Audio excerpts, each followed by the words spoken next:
What's up? Welcome to the Being Beautifully Honest podcast and channel. Thanks for being here, being subbed. If you're not, hit the button, and if you're listening on YouTube, hit that like. It's like walking in the room and hitting that light switch. Let's brighten up the place and get into this beautifully honest reaction.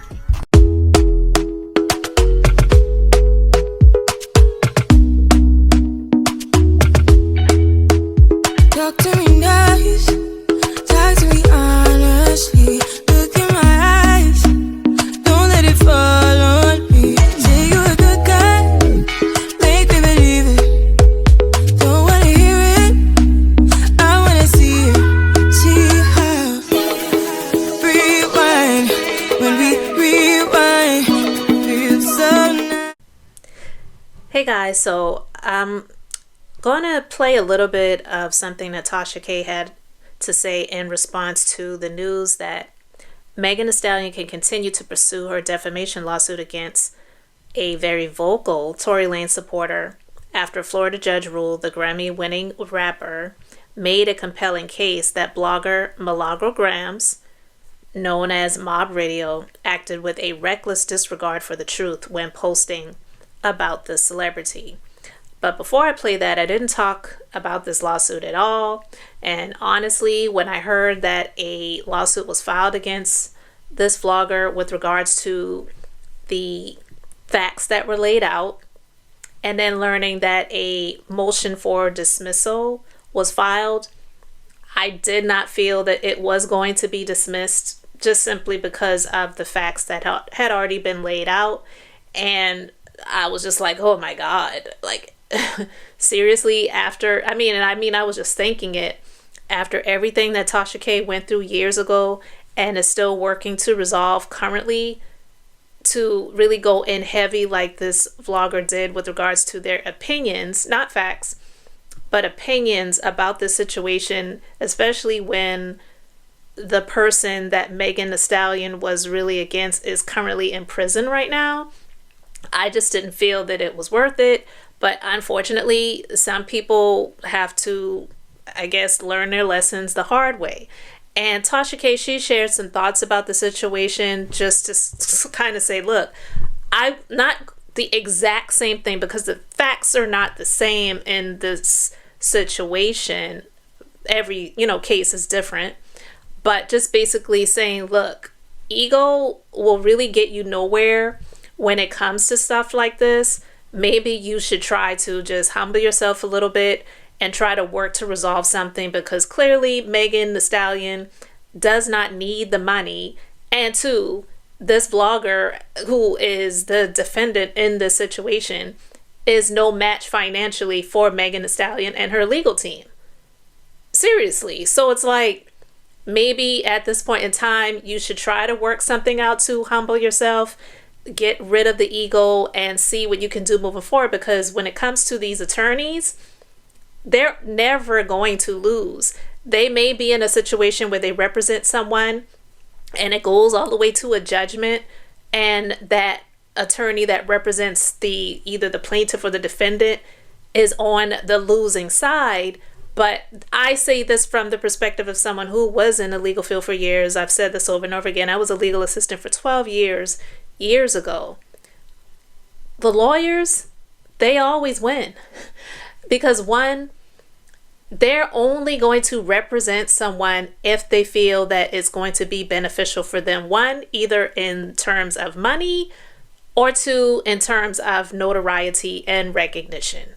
Period. Unless you actually know someone, like really know them, and they're doing you a solid or doing a family or friend a favor, they're not in it just for the sake of charity. So it's in your best interest to try to work something out, because ultimately they are going to win. So with all of that being said, I want to play a little bit of this video that Tasha K did in response to the news of this. And so let's just go ahead and get into it. A video up of Millie, Mob Radio, crying and losing her shit about her lawsuit with Megan Thee Stallion. And, I guess maybe there's some issues going on with her legal team. And the legal team is telling her, maybe you should just apologize. you know, it's really not that big of a deal, you know, because cases can get really expensive. They really can. They can get really, really, really expensive. And the thing about it is, it's like, I'm not going to say, I can see the similarities in how we both went about, like, you know, thinking this was a joke, right? Or I'm good, or, you know, I'm a fighter. I get it. And I got to tell you, if it wasn't for me, see, me and Millie are two different individuals, okay? The difference between me and Millie is, now it's going to get real, it's going to get thick, and I know they're going to start cutting up videos, and that is fine. I can see Millie popping back. I don't care. Millie, you can pop back, pop, snap it, twerk it, spin it around, however which way you want to flip it. But it is what it is. And the difference between me and Millie is that I work. Millie begs. I work. Millie begs. I come from the type of work environment that my rent could be due in 3 days, $1,000. This was back when I was working in the restaurant industry. My rent could be due in 3 days. And I said I got 3 days to make $1,000 in this restaurant, somehow. And I would go get that money. I could go get that money in 3 days and have that rent paid. This is before my husband came in. This is the type of work ethic I've always had. Millie begs y'all every 20 minutes, give me $20. That's essentially, like, when y'all compare me to her, that's essentially to y'all comparing somebody that begs on the street. And that's no shade to them, because a lot of people do have to beg, but she doesn't have to beg. Mob Radio, Millie does not have to beg. I told you it's gonna get thick. It's going to get thick because I've been watching it go down. And I want Millie to win. But when people have a welfare mentality and they're used to people giving them something, it is very hard to come up out of that because you have been trained to receive. You have been trained to not take accountability for your life. You have been trained to place the blame on everybody else, then put it in your hands. And so now she's actually trying to blame her legal team that came to her saying that they would fight for her for free. And I told Millie, I said, Millie, do not go with this team. This is not a game. Oh, well, they came to me. They said they were going to take care of everything. Just like the government goes to a certain demographic of people. That's why, you know, they're trying to get up out of here and they get the most food stamps. It ain't us. It ain't us, okay? It ain't the black people. And they taking up all the Medicaid, taking up all the food stamps, taking up everything. That's why I do these in my bonnets, because this is how these conversations really go. This is black woman front porch early in the morning, after church, before church gossip. Okay? No, I'm starting this good Sunday, baby. Oh, no. We started. So the thing about it is, Millie is a beggar. And so when that woman said she was finna fight Megan Thee Stallion, I said, Megan, I said, Millie, Mob Radio, this is not what you want. This is not what you want. Oh, well, I'm not you. And what happened with Cardi, you was the stupid one. That's what she said. Stupid. Baby, they said I needed, my lawyers were like, first of all, my lawyers didn't tell me what I needed. I already had it in the bank. So if the bill comes in at $20K for the month, worth of depositions and discoveries, baby, we got that and we kept it going. And Tasha's life kept elevating. Tasha's husband bought a house in the middle of a case, in the middle of a down economy. No PPP loans on file, my nigga. Like, are you serious? This is very, very, very, very, very different. Yes, and I know she's gonna get mad, but this is the direct truth. She begs y'all. Millie gets on her platform and begs y'all for $20 every 20 minutes. Now she's online crying. I got the recordings. I'm gonna have my team upload them because it's gonna get thick out here. And this is not to laugh at her, because I'm gonna leave some strong advice. But you know, egos get in it. But when you was popping shit about Tasha was popping shit on her bills. Anytime the lawyers said they needed something, whether they sucked or not, and they were law school lawyers. They were law school lawyers charging the same amount that my non-law school lawyers at Ballard Spahr charge. Ballard Spahr is the third largest law firm in the world that represents me right now. I get so many cease and desist, it's not even funny. They got it. Yeah, we may be on payment plans with them, but they don't do payment plans with just anybody, okay? And when we got $200,000, $300,000, $400,000 in legal fees, you know what I'm saying? Hey, moving on. They do it with everybody. It's called retainers. It's called open cases. Everybody on layaway. Yes, my lawyer on the Cardi B cases sucked, but guess what? They got paid. that got paid, and the amount of information that I learned during that case, I told y'all it would never happen again, bro. It will never happen again. So consider it kind of like, it was a heavy loss, but it was a big loss, and I'm glad that I learned everything that I learned.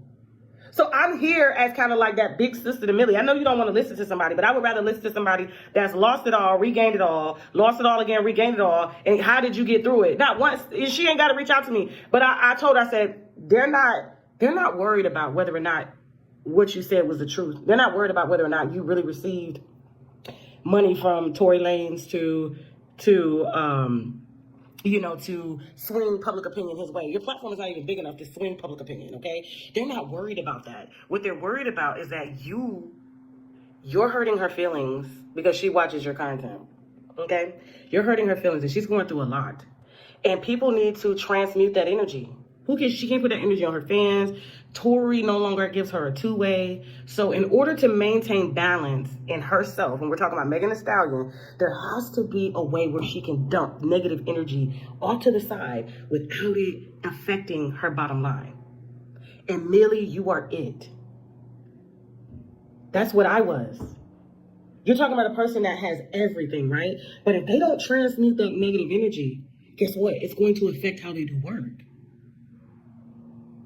I can go real deep with this. You can have somebody in a house, in my case, somebody in a house who got millions of dollars, multimillionaire, beautiful children, beautiful career, husband outside wilding out, okay? Record label wilding out. But they can't get online, and it's like, if I don't cuss out my fans, I gotta cuss out somebody. So guess who right there? Guess who was there to match that energy? It was me at the time. So I gotta dump it somewhere so that it's like going to the gym and doing a punching bag and let off steam. You are the let off steam. You are the person they're using to let off steam so that their artist can create art. And it has to be the same level of energy. It's no mistake that me and sister-in-law lasted for so long because we had the same type of energy. We both came from nothing. Okay, we both were little women, even though I'm bigger than her. You know, we both were making it out of nothing. We both got scrutiny from the world. You know, her privilege propelled her to heights that people got work to get from. I remember Nikki used to get fucking dressed in a bathroom stuff with a mirror and put her outfit on. Nikki had to go through it. That's why she's able to maintain it. This is what I'm trying to tell you. Like, this is a whole spiritual warfare, and you are participating with something, and you don't even know why you're doing it. And so when I see her online, Millie complaining about, her lawyers are asking her to apologize because depositions and discovery can get expensive, and her ego is saying, I will not.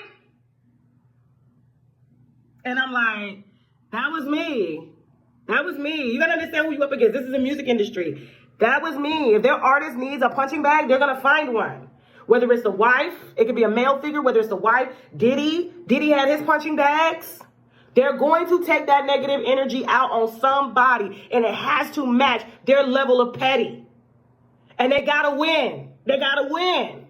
But if you do not participate, they transmit that energy to somebody else. All right, guys. So what do you guys think about what she had to say? Of course, she's going to say it in a way that is authentic to her. You may not like her. You may not agree with what she had to say, but you can't say that everything that she said was a lie. I definitely believe that a lot of the things that she shared, it was helpful, whether it was in a soft, way of just trying to stroke this person to make them feel like, I'm so sorry you're going through this, versus the drill sergeant type of way. It's like, you may not like the delivery, but I mean, what she said was the God's honest truth. And it is definitely true. I don't know a whole lot about the vlogger, so I'm not going to go into all of that. Clearly, Tasha K knows more about her than I do. But just overall, when it comes to the vlogging space, it can become much when a lot of vloggers, where every time they're either going live or they're, whatever, they're asking people to give money, send Cash App, send Venmo, send this, that, the other, send Super Chats, and it's like, damn, I don't have to pay every time I watch TV. And, that can become a bit much, and it can become a turnoff to people. I think some content creators that do that, and I'm not sitting here judging. I'm just saying it's not something that I could do, and I do believe it's a turnoff because it's also like, well, this is something that you chose to do, so it really isn't the people's responsibility that are enjoying your content to send you money every time that they watch you. That can become burdensome. And then now, if you have a legal situation and you expect people to contribute to your legal fees or whatever, it's like, how is that fair to them? Just the mere fact that they're subscribed to you and they're supporting you and they're watching your content really should be enough. And it really is on the vlogger, the content creator, whatever the title is that people want to have for themselves, to create their own source of income and revenue. It's really not up to the people to fund your life every time they watch you to send you money. That's burdensome, and I don't think it's fair. But again, I am speaking as someone that I don't do this all the time, and there's no way I could do that. I'm just speaking for myself, and I don't understand the mentality of people that do that. But I'm also someone who is a businesswoman. I'm a entrepreneur. I don't understand. It's a lot of work. I get it. I'm not downplaying content creating because it really is a lot. I don't do this all the time, and I'm like, oh my God, I need a break because I just got a whole lot of other stuff going on in my life too, because that's also the reason why I feel like that. I don't do this all the time, but I couldn't imagine if this is all I did, still asking people to give me money every time I decided to hit my button and upload or go live or whatever, because it's just not in me to do that. I am someone that is I'm a builder, I'm a business owner. I'm not used to asking people to give me money all of the time or saying, hey, I need to do this, I need to do that. I think it's cool if people get that type of support, and there are some people who get that. And hey, if it works for you, great, if people really want to do that. But, I agree with a lot of what Tasha had to say, and hopefully it'll work out for this vlogger where it doesn't get to the point where it's going to cost her tons of money in legal fees, and then it still winds up not being the result that she ultimately is hoping for. So I'm hopeful that maybe like in a similar situation where it was Nicki Minaj suing a vlogger sometime, I think it was last year, maybe it was a year before, and I think they worked that situation out where that vlogger wound up not getting the hammer, dropped down on them, where they wound up having some huge judgment. They worked out a settlement, and I believe they've moved on from that, I think. I don't follow that situation, so I don't know. But again, you guys let me know your thoughts in the comments. And let's just go ahead and talk about it. Thanks for being here, liking, and subscribing. I'm Beth, just being beautifully honest. So until next time, I wanted to keep it brief, beautiful, and now I'm going to say bye.